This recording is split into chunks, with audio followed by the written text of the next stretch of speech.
All right, Amos Kevin Annan is here. I'll just say good morning to you. Thank you for being here. Good morning. I Good think morning. we missed a program of yours last, the holiday. Yeah, apologies. No worries. The Lord is our help. It was an empowerment session for young ladies. And we're discussing what young ladies should do in the setting where they are being abused. Oh, that's a very important conversation. Yes. Wow. It was. So what was the response like? Oh, it's been encouraging. The young ladies who came understood why abuse of any form or shade must not be acceptable.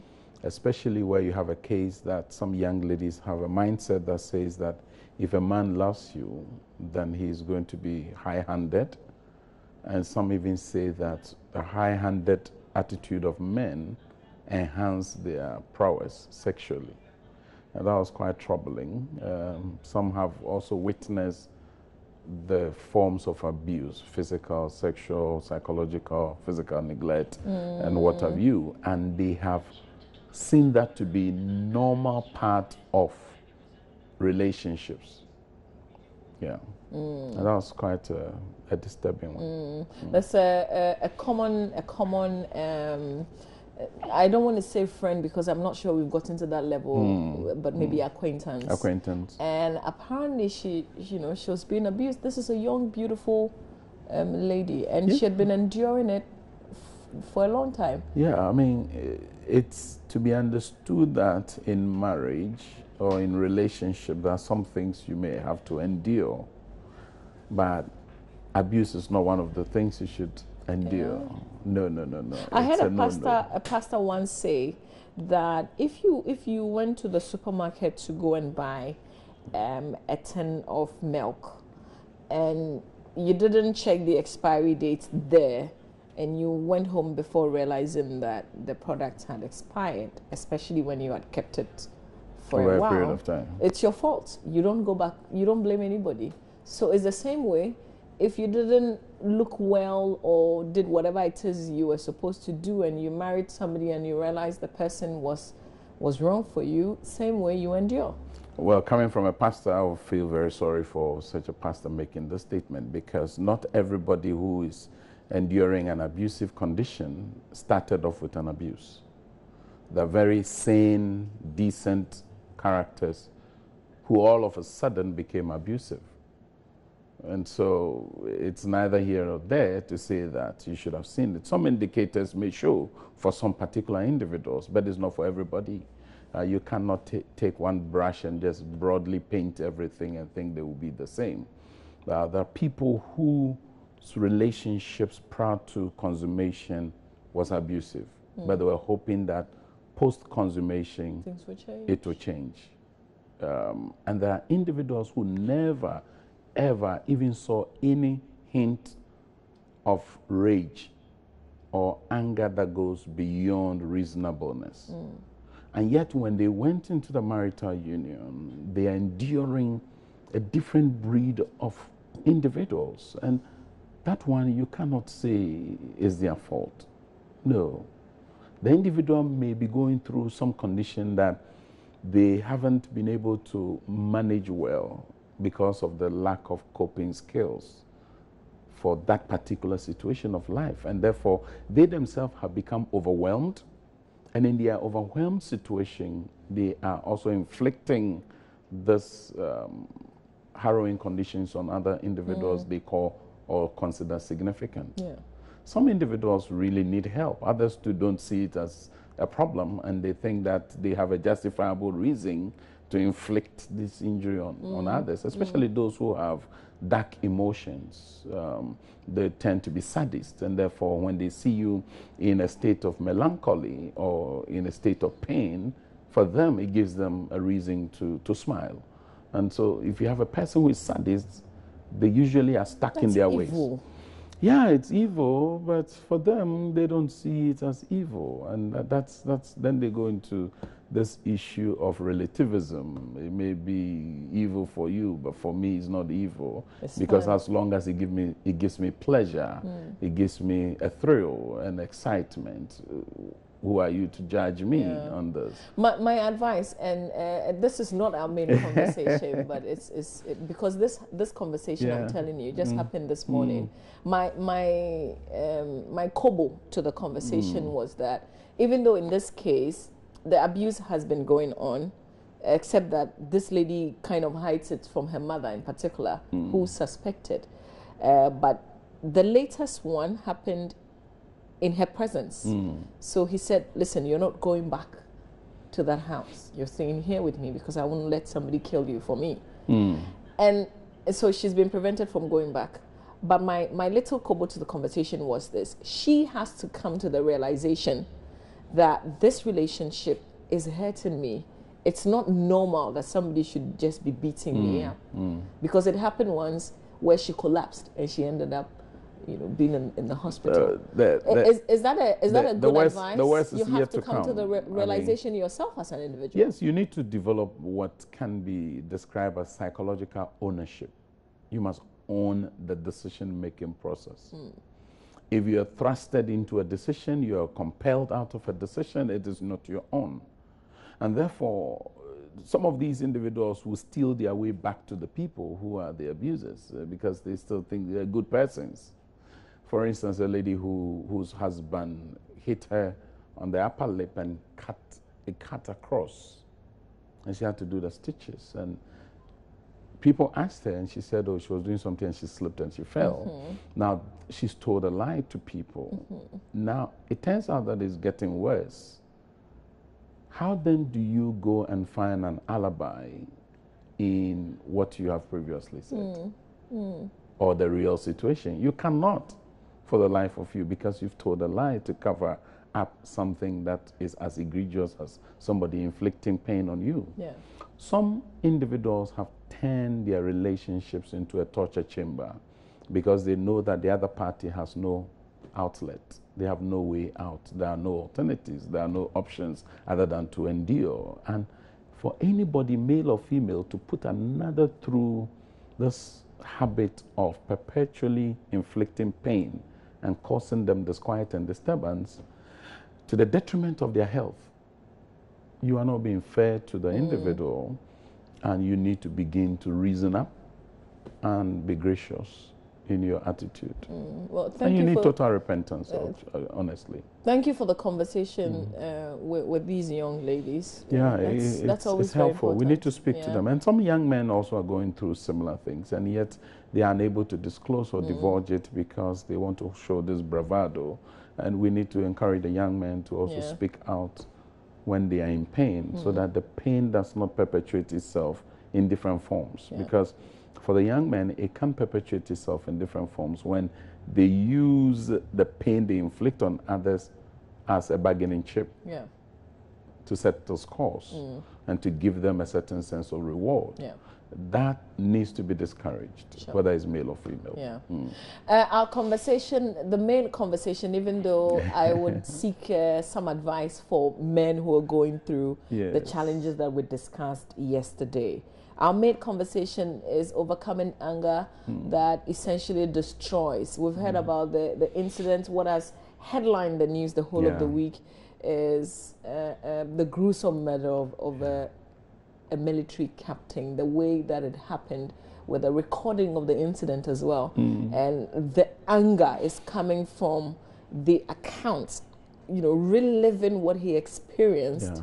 This is not somebody telling you, this is actually a video. And it's getting everybody really angry with some of the commentary, the sad commentary coming from people who should also not be speaking like that. And I think that this is appropriate. You've got a chat behind us. Yes, that's the anger iceberg. And it is famously described that anger is a secondary emotion. And this iceberg here gives you an illustrative representation of what it is. So you see, the iceberg usually is deeper down than on the top of the ocean.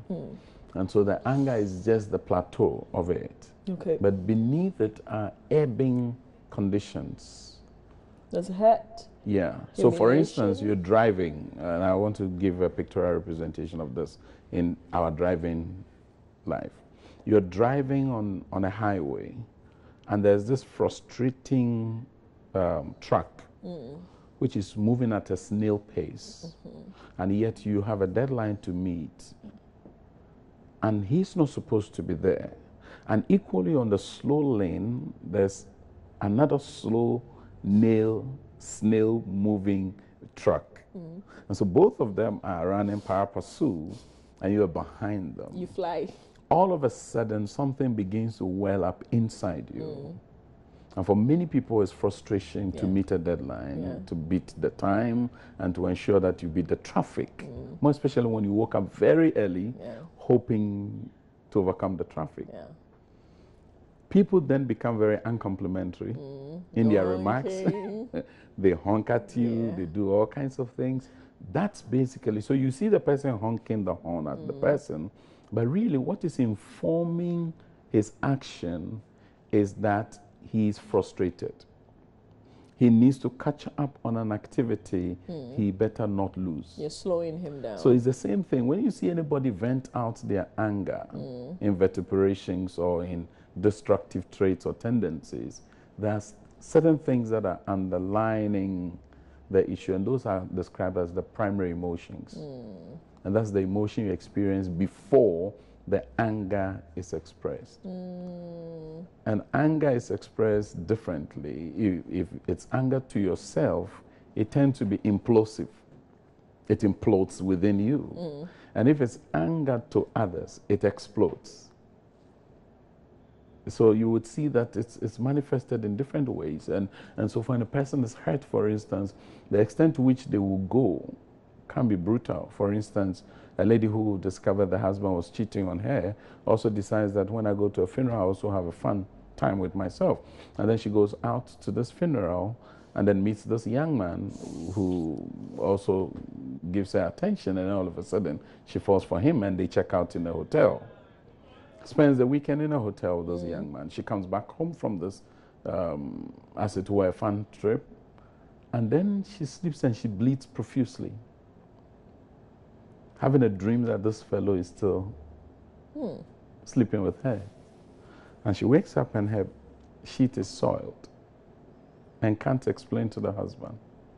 And this has persisted over a period of time.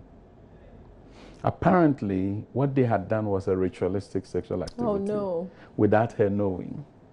So in her bid to get her pound of flesh, she now becomes a victim of her own anger. Look at a teacher who goes to the class on the heels of having a disagreement with the husband. That leads to unprintable words being exchanged. She gets to the class, she's given the class some assignment, and one child fails to bring the homework. Then the teacher, in her tormented state, vents out all the poisonous substances in her on this little child who has become the receptacle of her anger, which is unmanaged and uncontrolled. And so the child becomes a victim of an ebbing anger in her soul. And there are many people who have become victims of people's uncontrolled anger. Does it mean that anytime you're angry, you've got to vent it somewhere? You've got to find a way of expressing the anger. Because when you're expressing the anger, you are in control of it. But when you choose to vent it out, it comes with a lot of heat and intensity. Some anger is not a problem. Some anger can be a motivator. For instance, you wrote an exam and you're angry, you could have done better. Yeah. That incentivizes your activity. So that's one bit of it. Sometimes the impression is so created that every form of anger is negative. No. It's anger that tends to be intense, that happens too frequently and too quickly. Those anger tend to be problematic. The fact that you didn't get a work bonus, should that make you work bonus? What kind of anger should that you need to well, you may be angry for not getting, especially when it is that you hear that others have gotten theirs. Of course, it will sound legitimate to be angry with your superior officer. But how you express that anger is very important, because if you don't express that anger, in ways that are creative and constructive, there'll be problems. And so creative means that you don't have to do it in the way others do that bring reprehension. Or you have to do it in ways that are constructive, so that the relationship between yourself and your supervisor or your superior officer is not destroyed. Can you sometimes, if you know that you can't go forward and address it because you know it's like you hit a dead end anyway, can you as a team just talk about it? Can you talk about the things that make you angry sometimes and then you'll be fine? You know, one of the things that can help people who are angry is their ability to animate. You animate. You know, we like these cartoon characters because they are animated. Now, a team can animate for as long as there's not going to be a violation of the trust within the conversation. Because if you get a Judas Iscariot or his kind in your midst and goes to betray you, that you are the agent provocateur, as the French people would say. You are the one who is instigating the ruffling of the feathers in the workplace, then there's going to be a problem. So there's a need for work colleagues to discuss their bonus, which is not in yet, but they need to do it creatively and constructively. And those are very important things to consider. Otherwise, if it's just talking to run down your boss and to create a fouled atmosphere for work and productivity, then you are not being creative and you are not being constructive either. At the heart of it must be, we've got to be creative, we've got to be constructive. This is very helpful. It is important. But how about this national anger, to the extent that, using this community as an example, this community of Denshaw Boase, where people say, let's go and burn the place up, where yesterday some military personnel also wanted the opportunity to go and deal with these people. How do you kind of deal with that national anger? Because everybody is almost angry right now. I mean, the whole tagline, no to Galamsey, stop Galamsey now, is an expression of anger. It's a nation frustrated by an activity that predisposes all of us, including myself here, to danger. Okay, when you hear that we are soon going to export water if we don't take action, I've been part of signatory groups that there's a coalition of signatories, and they brought it to one church where I was, and I signed. So I have signed on that and enlisted to be one who would speak against Galamsey. But the question is, how am I communicating that? Am I communicating it in the same angry tone as the individuals who could not manage their anger? Somebody posted it on Facebook on our wall in a conversation, said that they should run that town down. They should let helicopters go and throw bombs and stuff. And I asked, what is the spirit at work here? Because it is the same uncontrolled anger being exhibited this time in writing. The same. If this individual had the opportunity, he would visit mayhem on the community. Okay, so then what happens to issues of law and order, due process? Dialogue. How to really do reconnaissance to get the people who are perpetrators of the act and separate them from those who are innocent individuals, who are citizens who are going about their daily chores and activities. Now, everybody must be put to flight because a few individuals in the video, you could see, I'm not sure that was the entire community. The community population would be bigger than what we saw in the videos. And so we need to be able to fish out those individuals like a win-win process.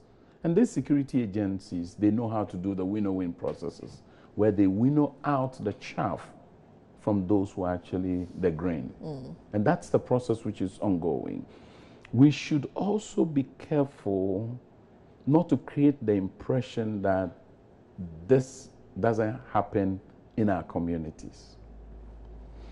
Yesterday I asked a question, are Ghanaians vengeful or forgiving? And I can give you town by town accounts of similar things that have happened in our nation, sometimes torching of homes because I'm angry towards an individual, sometimes setting vehicles ablaze. A taxi driver's vehicle was set ablaze when this guy was in there. I mean, for a human being to do that. There was a police vehicle in Somanya. That was set ablaze as well. An ECG Look at this that was elderly stoned. woman who ran to a palace, I hear, from the report, and was still lynched and set ablaze. That should tell you that there are people who have unresolved conditions that are inimical for society's well-being. And so I rephrased and restated something Cardinal Texan said at the heels of our elections. When the results was announced and all the messages were coming, he said that it is now time for Ghanaians to move from being neighbors to being brotherly. So we move from neighborliness to brotherliness. That fellow feeling, that empathy. Put yourself in that individual's shoes. The person becomes disoriented because of what they may have done. You don't add on to their pain. But clearly you can see that we become numb in our conscience. That's the first thing. We become numb and insensitive at the heart level, and therefore callousness is becoming our lot as a nation. We are becoming a people who are very sarcastic, sarcastic and demeaning, derogatory in our commentary of others we disagree with. So now we've got into a stage where difference is now detrimental. And difference is seen as a danger. So if I'm different from you, you have to beat me into submission. If I differ on a matter from you, I have to be unwelcome. And that is completely unacceptable. And so I think that this nation needs a deeper healing if we go into a deeper reflection of who we are. Look at how the political parties engage each other. They are very, very unsympathetic towards each other. Even when it comes to national issues, where there should be no partisanship, you still see partisanship rearing its head. Church religious leaders who are supposed to be the conscience upholders of a society, some have inflicted terrible wounds on individuals, have done unprintable things. Talk about abuse, talk about violations of people's dignity. Look at how we parade people in the presence of so-called deliverance. We are delivering people or exorcism, and then you dehumanize the individual you claim you are healing. I mean, when you have all these things going on, where law enforcers and preservers of the law, people who have the law in their bosom, clearly do things that inflict injury on the conscience of the state.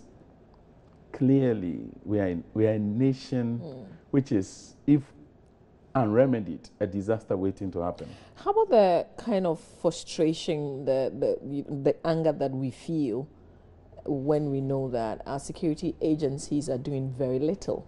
You know, the anger that faces you when you realize, oh, a whole group of people have stormed a courtroom. Yeah. And that case really is no case, apparently. I mean, that kind of anger, that kind of, what is our police service doing? That kind of thing that says they don't do any investigations. This case is also going to be just like the many others, and nothing is going to come out of it.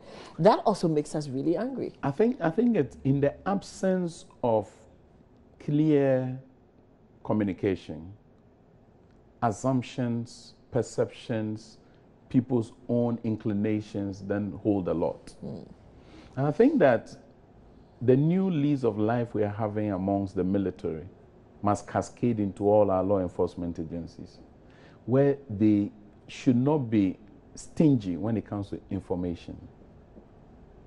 So you noticed that the military is even being, you know, I mean, more friendly and communicating a lot more to us as citizens. I think that whenever some investigative body has been tasked with a responsibility, there's the need for us as the citizenry It's our right to be told what is happening. You watch CNN, BBC, or any of these Western media outlets, and you see how their police system give information. They organize press events and give succinct information, poignant. And so people are not left with guessing ifs and buts of their own. And so that leans itself to a greater evil, which is mischief. And so what you see is that a lot of people then become mischievous with the information. So, and in a nation like Ghana, where perception tends to be stronger than the reality or the truth, we've got to be careful. I know that sometimes some information can jeopardize investigative processes. But there's some information, when given to the citizenry, creates assurance, and also you win them to your side, rather than they bashing you and doing all those things. And it's important that we preserve our institutions and protect their integrity. Let's not run them down simply because we don't agree with them. Oftentimes that's what I see some commentators do. And in their rage and anger, they run down established institutions. And these institutions are the ones to preserve our identity as a people. And any institution that is of the state must function and be seen to be acting as of the state, not as of a party. Unfortunately, many of our institutions of state have been compromised, and therefore they do the bidding of whoever is in government. And I thank God that we were asked to be active citizens and participants in the governance process. And so each one of us need to begin to examine ourselves. Am I being an active player in the building of the nation? Because you see, Mama V, I found a quote. I visited the Holocaust Museum in Israel. And I saw a German essayist who had written a piece. And he says, a nation is not only what it does, but what it tolerates. A nation is not only what it does, but also what it tolerates. What it tolerates. So we may say we are hospitable, but I tend to think that our hospitality appears to be a smokescreen. Yeah, I agree with you. Because we are callous to each other. We inflict injuries on each other. And we tend not to be generous towards one another. Yeah. And we rather look out to outsiders to applaud us. And that is dangerous. So when we talk about tourism, for instance, our inclination tends to be, let's do it so that visitors, what about us? Yes. Let's clean the gutters so visitors who come here will see Ghana is a clean country. Yeah, of course, isn't that what happens when we know visitors are coming and they'll come through the airport? We paint, you know, the streets around there. We make sure the lights are in place. Unfortunately, that's how we're raised. Whenever so that's what we do all the time. Whenever at home, Dad was going to receive a visitor, we had to make sure that we cleaned every debris, and you come and everything is clean and dusted. And that has rolled into our national fabric. I think that we stand a good chance to make this a watershed. This should be the threshold of how far we can go in terms of being callous. And I commiserate to the family. I think that when I listen to the father's interview, and I listen to the spokesperson, the grandfather, and I listen to a few individuals who knew the gentleman, he is described as a gentleman. We hope that the national rally around the family will not be a 9-day wonder. That the children, you look into their eyes and you can see hope. When I look into the pictures, I see hope, not despondency. I look at the wife and I can see a woman who has it together and she can raise these children. But she needs us to hold her loin. And I want to add my voice to the promises that have been made. I listen to the CDS and you can see this is a man who knows how to calm tempests. I mean, I watched him composed, relaxed. And when he saw his men and officers vent out, pour out their pain, I think that it was good that atmosphere was created. Because when the military puts you through a drill, Mama V, you cannot but be reformed. You know, so it was good that they pulled out of the community to allow the police to go in and to do the investigations. We all should support. And people who know others who have been part of this should not cover them up, because you'll be killing the conscience of the nation. And the perpetration of this act will be replicated elsewhere and in different forms. Look, let nobody tell you that because people go to church, they are different from these gentlemen who stoned this fellow. I've seen conflict between church leadership in this country, and I've seen TV reports where people are holding machetes and screaming loud, and these are supposed to be church people. I've seen people in different religious persuasions where they have descended on each other. I mean, and willing to visit atrocity on them. So let nobody tell you that we're different from the other nations because we go to church. Because we go to church. Because today is Friday and we'll go to the mosque. I mean, Rwanda was the most Christianized nation in Africa at a point. What did we hear? And so let's not live in an ivory tower and deceive ourselves. Because right at our doorstep is a danger that can eat all of us up. Some of us tell ourselves when we are really angry that unless we carry out what we want to do, we're never free. Well, I mean, honestly, that's how a person who is angry will feel. That I've got to have my way, I have to have my pound of flesh. But the question is, to what end?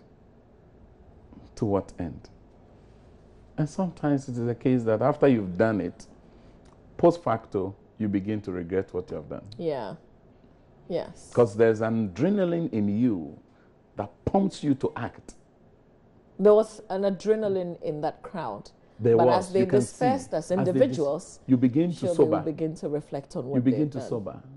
You know, you begin to, hey, what did I do? And when you look at the video or pictures, and I'm happy there's the forestalling of further circulation of the videos. It's a shame. It's been too long, actually. I mean, I just could not. We were talking about Manchester this morning. I mean, look at what happened to the British security. We didn't see anything. Look at what the British security did when an American news outfit published something that was meant to be an intel. Yeah. And I was happy that the spokesperson pointed to that. Yeah. How come we are unable to do these things? Well, I think sometimes we go for technology. Is it always the law? Because I feel that even the individuals... It's the conscience of the individuals at play. It's not the law. Because law, I mean, one of my lawyer friends told me, law does not solve every problem. And so if you're going to be enacting laws, passing laws, and referring to laws all the time, it's not all the time the case that the law is able to preserve our society. So people should develop personal consciences that helps them to know that this is not for the total good of humanity. Yeah. And we've lost our sensitivity. Look at the extent to which people do things and smear others on social media, for instance. Somebody takes your head off and puts a naked body and puts your head on. Why would somebody do that? I saw a news item on your network yesterday of a woman who is reported allegedly to have hired an assassin to go and kill another business party. I mean, that should let you know clearly, loaned you money. Exactly. I mean, how else can you be so wicked and so callous and inhumane that one who has come to your salvation, literally, giving you money, you hired an assassin to go and kill them because you don't want to pay. You don't want to pay. So how many more individuals have been killed in this manner? That was my question when I saw the news item. How many individuals have been killed by hirelings and individuals who are doing the bidding of others? Yeah. And I said after that incident, I just said that, listen, we should stop going to prophets and pastors to identify who is evil and who is not. We see them.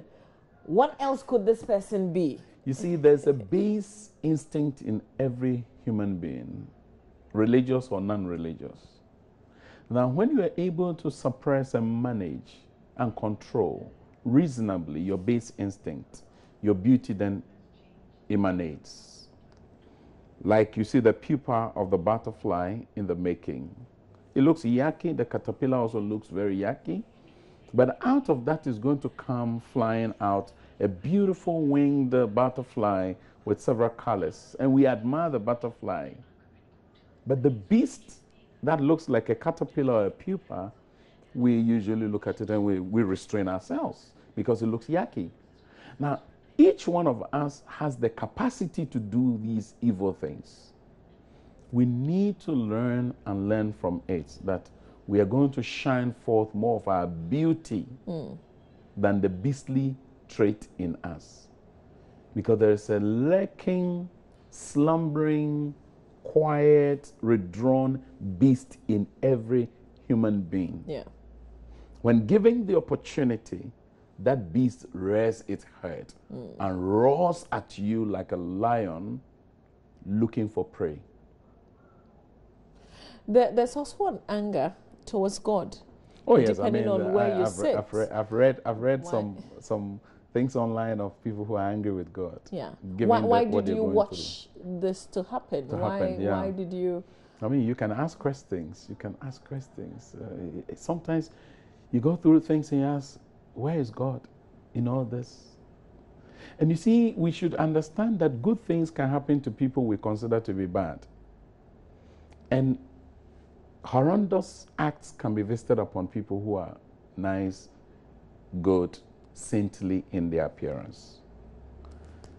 I cannot play God and therefore cannot understand why these things happened. But they happen. And when they do, we can only but sympathize with those. Empathize by putting ourselves in their shoes. And where it is possible, show comfort and compassion towards them. These individuals, have heard people say, let them go and rot in prison. Do we want people to rot in prison? The messages are coming through. I've decided not to just read. They're not supposed to rot away. They are supposed to be reformed. To these guys. You see, they are supposed to be reformed into human beings. They can be reformed. I mean, for those who are Christians, listen to a young man who was being stoned to death. His name was Stephen. Look at the description of Stephen in the Bible, especially those who are Christians. They are the ones I will speak to momentarily. Stephen was being stoned to death, and there was a young man who had held the garments of the people in his custody. And his name then was Saul, a young man from Tarsus, a legal brain, trained under the feet of somebody who was a legal luminary. Now, this individual now holds the stones and clothes of these people. Whilst they stoned Stephen, Stephen could not help but pray that, Lord, these individuals, do not count it as sin against them. Forgive them. And then he says, into your hands I commit my soul. I cannot do that, honestly. But he has done it as an example to inspire and to encourage me. Not long thereafter, the same Saul guy from Tarsus, fuming with rage and anger, decides to pour venom on the Christian community, the church following community. He went for letters of credentials to annihilate people who believed like Stephen. And on the way to Damascus, he had an encounter, which encounter transformed his life from a murderer to a missionary. That also can get you really angry. That can get you angry. Yes, it can get you angry. Who did evil against you is now repented or whatever, and that person is living their lives. And you see them every day. I was listening to Outside Source, and they interviewed a young lady and a gentleman. The lady had killed someone when she was young. And now the person is now old enough, and they have been able to bring the two together to converse. And you could see grace at work, where the gentleman says, I've forgiven her. when they probably maimed you? In the Western world, it happens a lot. You see people who did something when they were in, say, pre-tertiary, high school. They did something as young people. They were given a second chance to live. Today, they are good adults whose story is different. A murderer can be used as a good missionary for social change, because people can identify with what he did. And because he has shown remorse and has done a turnaround, and there is evidence to show that this individual is a repentant soul, he needs a second chance to live and to prove to humanity that people can change for the better. So we should not, look, even Christians, many church-going people, when somebody does something to them, the first thing that emits from their mouth is a curse. But they know very well that the scripture they hold forbids them from cursing. They are only encouraged and admonished to bless and not to curse. But I'm hearing a lot of Christians cursing. Yeah. Well, I have said a few things as well. I think that we should ask ourselves. You see, I remember reading one of the one of the synoptic gospels, and Jesus had gone to a city to speak, and the people refused to accept what he brought. And then the sons of thunder, that's their name, sons of thunder, James and John, they go like, let's rain fire from heaven to destroy this whole village. And Jesus looks at them and says, what spirit is at work in you? Each one of us this morning must ask ourselves, when we are in a fit of rage and anger, we should ask ourselves, what spirit is at work in me? Is it a spirit that constructs or a spirit that destroys? Because if it does not destroy you, it will destroy other people. And both are to be avoided. Someone will say, well, it's easy to say it. Yes, that's why you live by grace. And that's why you must always live a surrendered life. Yeah. Not your will, not your way. Because see, a human being's anger cannot fulfill the righteousness of God. Never, never, never, never, ever can you, a mortal, your anger achieve God's righteousness. When God has to sanction somebody, he won't use your anger to do that. He doesn't need your anger. You need fresh water from your cistern to be a blessing to people. And so each one of us, some are carrying bitterness, jealousy, hatred, animosity, negative emotions towards other people. And then they just show platitudes towards them. They show a toothpaste smile when they know that inside them is an ebbing condition that you feel you are humiliated, you feel frustrated, you feel hurt, you feel rejected, you feel scared. Or sometimes you are scarred inside because it's a wound. If you don't overcome these conditions, chances are that it will express itself in uncontrolled anger. Yeah. And that is only ticking with a clock. It's a time bomb waiting to explode. And this morning, anybody who is watching or listening who has a ticking clock waiting to explode needs to look at the ticking clock and reverse the motion. If you don't do that, it's either you yourself who will be destroyed, or people who are close to you will suffer destruction with you. Thank you for this conversation.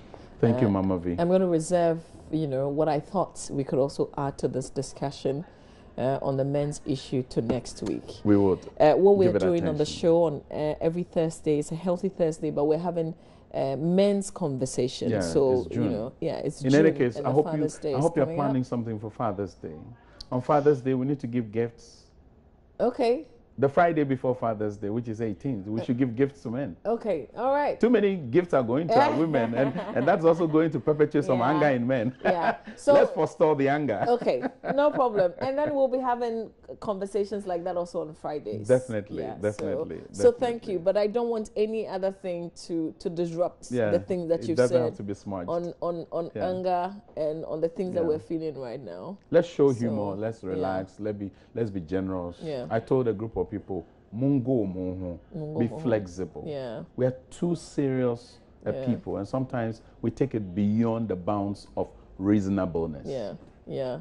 But I think that the thing that I tell myself is the fact that the late Captain Mahama is in a good place. Yeah. He is in a good place. It is well. Thank you so much. Thank you. You can catch Amos, again, even though I don't want you to change the television. He's on Adom 106.3. I think that you're almost like right about now. So thank you very much. 5 minutes from now. Okay, thanks for being with us. Right. Let's talk about another disaster that happened 2 years ago, almost. We'll be marking the day tomorrow. 2 years ago, more than 100 lives were lost in the twin disaster. Fire and flood swept through Accra, taking along with them innocent lives. Today, we'll remember the souls of the departed and look at what's been done to help the survivors. So Roland Walker is back at this place that this disaster occurred around Circle, and he's joining us live right now. Roland Walker, over to you. All right, we'll be back. Roland will join us in a bit. Stay with us. You're watching the AM Show.